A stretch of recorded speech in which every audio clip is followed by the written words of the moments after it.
Salmon Pate, an elegant dish that Gary Ware from Hastings brought to our Fish and Wild Game Cooking Contest, took second place. Kathy Beitler, this is really an elegant recipe for the holidays. Oh, absolutely. It's got a lot of different ingredients that you don't normally find in a fish dish that we've done here.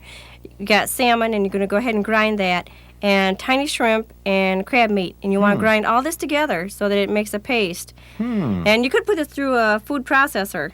A lot of people, when they hear pate, they think of liver paste. Yes, this is totally different from that, believe me.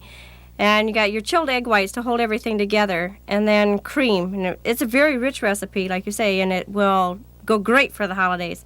And tomato paste for a little bit of color and flavor, a little bit of different flavor in there. And here's where some of your sweetness comes from, is your nutmeg. And you got a little bit of white pepper for a little bit of spice.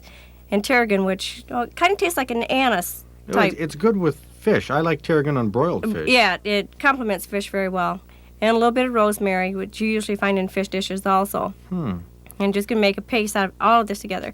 A little bit of salt if you want to. And then you're going to put this into a loaf dish that you line with ham slices.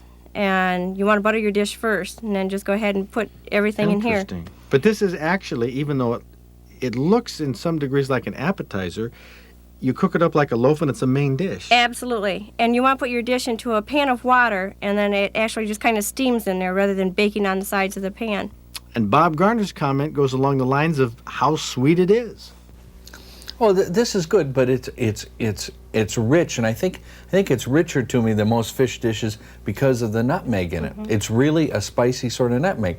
Make a great hors d'oeuvre, something like that. It's supposed to be. It's an appetizer. Be really good, but this is not something I think you want to sit down and eat plates full. No.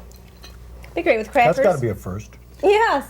Well, yeah, it's not that it's a bad recipe. It's a very good recipe, and it did very well with the judges, including myself. But it is rich, and you got to know that going in. It's like you can't sit down and eat a whole pecan pie. You know, one little slice, maybe. I can now. That's where I'm going to pull ahead of you.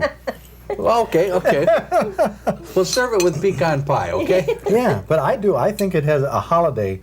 It is. Very Flavor to festive. It's a unique Because of the recipe and a sweetness. good recipe, a very good recipe. We got it out of him. There you go. It's a good recipe, but he doesn't want to eat a lot of it. I just can't eat tons of it. That's